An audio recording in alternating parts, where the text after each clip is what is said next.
Este análisis que estamos grabando hoy es posible gracias al apoyo de nuestro patrocinador en Argentina, Broker 360. Si estáis en Argentina o planeáis viajar, tenéis que conocerlos. Gestionan pólizas de seguros para todos los rubros: autos, hogar, comercio, lo que necesitéis. Tenéis su WhatsApp, su página web y su email en la pantalla o en la descripción para que podáis contactarlos fácilmente. Una vez más, gracias Broker 360 por apoyar este espacio. Nos encanta trabajar con vosotros. Hola y muy buen lunes. Aquí estamos una vez más, listos para el penúltimo análisis de este 2025. Hoy toca ponerse el sombrero de detective financiero. Menudo caso tenemos por delante. Desde luego, la escena del crimen, Wall Street.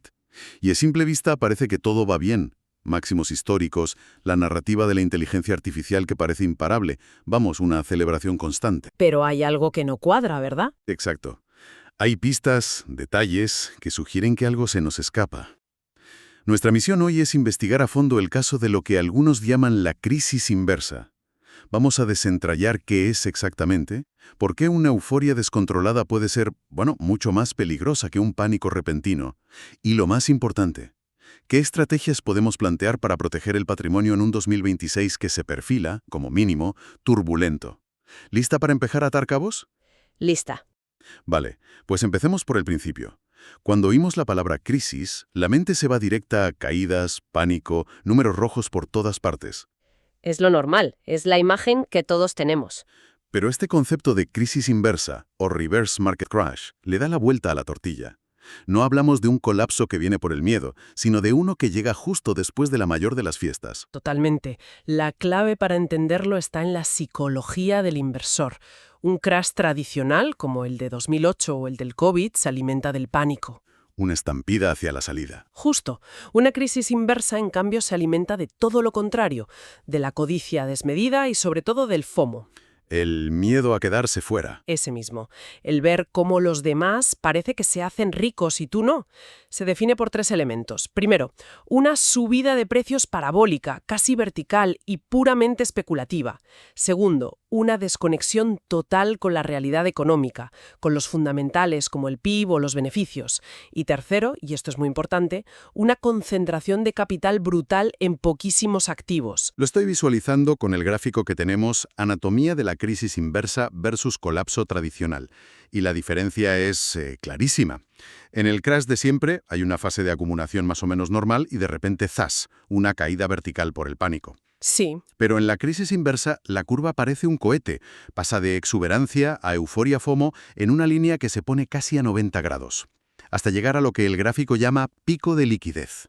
Y la caída posterior es igual de dramática o incluso más. Has señalado el punto neurálgico. Ese pico de liquidez. ¿Qué es exactamente? Es el momento preciso en el que sencillamente ya no queda nadie más por comprar. El último optimista ya ha entrado al mercado, a precios delirantes. Se acaba el combustible. Se acaba el combustible para seguir subiendo y la estructura se vuelve increíblemente frágil. A la mínima brisa, todo se derrumba. Y lo fascinante es que, aunque el nombre suene nuevo, la idea no lo es para nada. Esto tiene ecos de teorías económicas muy serias como el Kracker-Boom de la escuela austriaca o la hipótesis de inestabilidad financiera de Hyman Minsky. ¿Minsky? ¿Me suena? ¿Era el que decía aquello de que la estabilidad crea inestabilidad? El mismo. Él postulaba que largos periodos de calma y prosperidad hacen que los inversores se vuelvan complacientes, olviden el riesgo. Que se confíen. Exacto. Y empiecen a tomar decisiones cada vez más apalancadas, más peligrosas, hasta llegar a lo que él llamaba una fase Ponzi. Un castillo de naipes. Un castillo de naipes, donde la única forma de pagar las deudas es con nueva deuda, esperando que los precios sigan subiendo para siempre. Entendido. La definición del problema está clara. Y antes de meternos a fondo en qué está alimentando esta posible burbuja, hacemos una brevísima pausa. Si os gusta lo que estáis escuchando hoy, os invitamos a suscribiros al canal, dejar un like y comentarnos qué temas os gustaría que abordemos. En la descripción de este programa vais a encontrar 2 enlaces importantes. Uno a nuestro patrocinador Broker 360 y otro PayPal por si queréis apoyar este proyecto. Vuestro aporte, aunque sea el importe de un café, ayuda mucho a que sigamos creando contenido. Gracias por vuestro apoyo. Retomamos el hilo. Ya hemos definido qué es una crisis inversa, pero la pregunta del millón es, ¿qué la está alimentando? ¿De dónde sale todo el combustible para este cohete? Pues el motor principal es la liquidez. O bueno, más bien, la percepción de que la liquidez es infinita. La idea de que el dinero nunca se acaba. Exacto.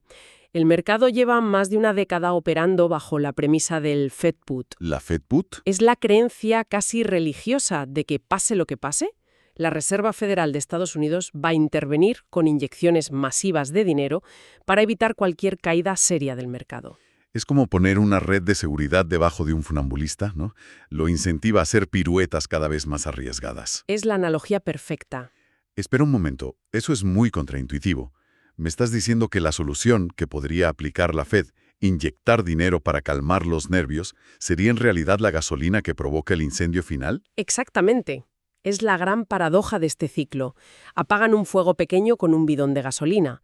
Según analistas como David Hunter, que es uno de los principales defensores de esta tesis, es precisamente esa inyección final de liquidez, La que supuestamente vendría a salvar la situación. justo esa, sería la que actuaría como catalizador para el último tramo parabólico, la fase de euforia final, justo antes del colapso. Crea una complacencia que permite que la burbuja alcance un tamaño insostenible. Entendido. Y esta euforia no es generalizada, ¿verdad? No está todo el mercado subiendo como la espuma. Todo el día oímos hablar de las 7 magníficas, de la IA. Correcto. Y ese es el segundo motor. Y, a la vez, una de las mayores señales de peligro, la concentración extrema. Peor que otras veces. Es algo que no se veía con esta intensidad desde la burbuja.com. Los grandes índices, como el S&P 500, marcan máximos históricos, pero es una ilusión. Esos máximos están impulsados por un puñado minúsculo de acciones gigantescas, mientras la gran mayoría del mercado, como las empresas del Russell 2000, se quedan muy atrás. Pero durante años nos han dicho que invertir en un índice como el S&P 500 es la estrategia más segura y diversificada. ¿Estamos diciendo ahora que esa sabiduría convencional se ha convertido en una trampa? En este entorno específico, sí, se ha vuelto una trampa. La diversificación del índice hoy es un espejismo. Sobre el papel estás comprando 500 compañías, pero en la práctica tu destino lo deciden 7. O sea que el inversor pasivo cree que está repartiendo el riesgo. Pero en realidad está haciendo una apuesta masiva y ultraconcentrada en un único factor, la tecnología de gran capitalización y la narrativa de la inteligencia artificial. Si ese sector se resfría, todo el índice se desploma. Vale, el panorama es inquietante. Tenemos un mercado adicto a la liquidez y peligrosamente concentrado. Supongo que esta combinación debe estar dejando huellas. ¿Hay datos objetivos, señales de alarma que respalden esta sensación de burbuja? Las hay, y son bastante contundentes. Si tuviéramos que elegir la prueba principal en nuestro caso, sería el ratio Cape-Shiller.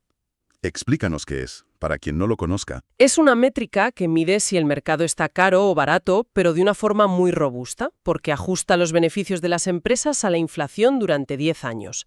Su media histórica, lo que se consideraría un valor normal, es de 17. 17. Ok, ¿y dónde estamos hoy? Hoy, a finales de 2025, estamos rondando los 40. Momento, 40. Eso es más del doble del valor histórico. Suena una auténtica barbaridad. Lo es. Para ponerlo en perspectiva, en el pico previo al crash de 1929, el ratio llegó solo a 32,5. Estamos muy por encima.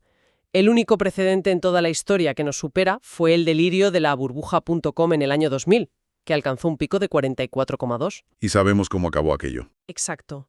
Estadísticamente, cada vez que el ratio ha alcanzado estos niveles estratosféricos, ha sido seguido por una década de rendimientos reales negativos, o en el mejor de los casos planos. Una simple reversión a la media implicaría caídas de más del 50%. Uf, Y no es la única luz roja. Otra señal clave es la curva de rendimientos. que lleva ya mucho tiempo invertida, sí. Lleva tiempo invertida, lo que históricamente predice recesiones. Pero lo irónico es que el verdadero peligro no es la inversión en sí, sino la desinversión. O sea, no cuando la curva está mal, sino cuando empieza a arreglarse. Justo. Históricamente, el colapso del mercado suele producirse cuando la curva se normaliza. Ese es el momento en el que el crédito se contrae de verdad y la crisis se hace inminente, justo antes de que la recesión sea visible para todo el mundo. Y todo apunta a que estamos entrando precisamente en esa fase. Con estos datos sobre la mesa, con estas pruebas, me imagino que no hay un consenso claro en Wall Street. Cada uno tendrá su teoría. Es la metáfora perfecta. Hay un debate intensísimo sobre qué esperar para 2026, y podemos agrupar las visiones en tres grandes tesis. La primera es la de David Hunter, con su tesis del melt up y bust. Es, sin duda, la visión más extrema. La más alineada con la crisis inversa. Totalmente.